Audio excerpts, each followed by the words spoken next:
and into tomorrow and what you could see inside of those storms. Josh? All right, thanks, Amber. Chad Isaac, who's accused of killing 4 people in Mandan last April, was seen in a courtroom for the first time in over a year. In November of 2019, Isaac's lawyers asked for large amounts of evidence to be thrown out ahead of the trial. The defense filed court documents asking for suppression of evidence along with a change of venue. Wednesday, arguments were heard for and against these 2 motions. The second request was to move the trial out of Martin County. The first for suppression of evidence, including throwing out searches of Isaac's vehicle, which the defense says were not done with probable cause. And Isaac's lawyers added this, quote, tainted evidence led to a chain reaction of evidence in the case. The state argues there were 6 pages of probable cause written by a Mandan police officer prior to the vehicle search, and a search warrant or consent was given for every search done in this case.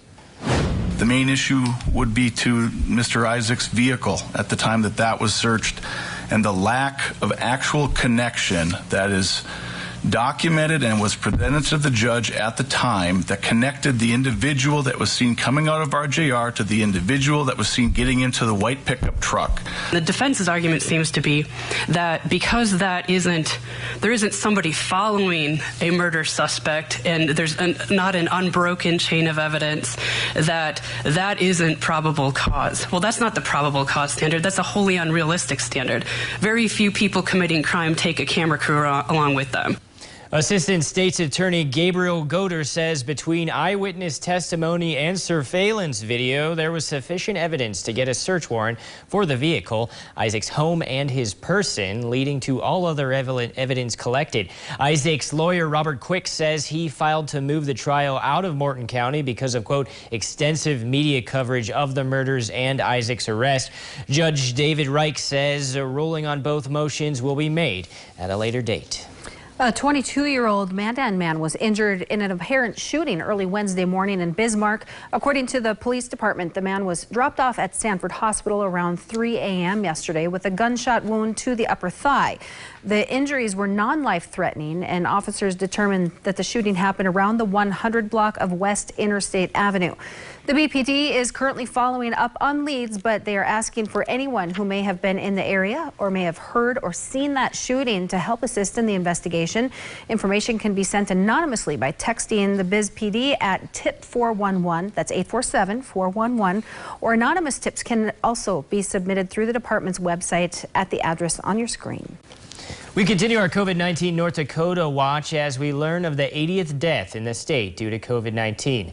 The victim was a 90-year-old Stark County man. In addition to COVID-19, he had underlying health conditions. 15 more people have recovered from the novel coronavirus. 2,505 tests were administered on Tuesday, with 39 coming back positive. In addition to 80 total deaths now, more than 3,600 people have tested positive for COVID-19. More than 184,000 tests have been administered. 234 people have been hospitalized and 3,210 have recovered. For the latest information on coronavirus case numbers, visit our website, kxnet.com. Well, as coronavirus fears seem to lessen, for some those fears may still loom in the form of utility shutoffs. With millions of people out of work and unable to pay their bills, many utility companies put a temporary hold on cutting service to customers who fell behind on their bills. But as things get back to a new normal, utility companies are going to start requesting payment again, and that includes right here in North Dakota. Montana Dakota utilities officials tell us that shutoffs will resume September 1st, but that those who are behind are urged to call them now and work things out. Now, payment plans are normally 3 months, but they do say that because of the pandemic, customers will have the option to extend that to as much as 12 months. All right, we'll keep an eye on that. And right now, let's take a look at the weather. Well, we've got chances for storms. Some of those storms could become strong to severe. We've got a marginal risk for severe weather for today for many of us. And so it's on the low end, but we do have a chance for severe weather nonetheless. So we've got a cold front that's going to push through. So most of the day will be spent with sunshine and dry. But through this afternoon, by the middle of the afternoon into the late part of the afternoon, we could see some storms that could fire off. And some of these storms could have gusts up to 70, maybe some hail the size of golf balls. So both of those things are going to be certainly potentially damaging if that does roll over you. Now that pushes off towards the east, and then we'll start off Friday rather quiet. Friday may have a little more cloud cover here and there at times, but we'll have a chance for some showers and thunderstorms, especially in the evening. We could see them early, but we could certainly see them in the evening off towards the west, pushing through into Saturday morning. And it looks like we may get these pushed out of here by the time you want to maybe fire off those fireworks heading into Saturday evening. So again, that's something we're watching in terms of severe storms, because some of those storms late Friday night into Saturday could be severe. Temperatures tomorrow mostly into the 80s. We're going to keep the heat as we head into the weekend, and we're going to keep the humidity as well. Here's the forecast in terms of humidity. Very humid on Saturday and on Sunday. A little bit of a break for that on Monday with that humidity. But here's the 3-day forecast for Dickinson. Back into the upper 80s over the next few days, pushing 90. It is going to be hot with chances for some showers and storms. Here's the Williston 3-day forecast. Upper 80s there for Friday and Saturday. Minot, you've got some 80s for the weekend, some upper 70s on Monday. Near daily chances for showers and storms. And again, we'll be watching for severe storms all through the weekend. Here's the Bismarck 7-day forecast. Several chances for rain and storms again today, being a little bit of a windy day for the Bismarck area with highs in the 90s. All right, thank you, Amber. Now let's take a look at our top stories for the day. More than 52,000 new COVID-19 cases were reported across the U.S. on Wednesday, a one-day record and the first time the grim number has surpassed 50,000. Now the caseload continued to soar in Texas, and California's Governor Gavin Newsom announced a 3-week ban on bars, indoor restaurant dining, and other activities in 19 counties, including Los Angeles. And after months of mixed messages, President Trump said in an interview Wednesday that masks are good, and said that he would absolutely wear one in a tight situation.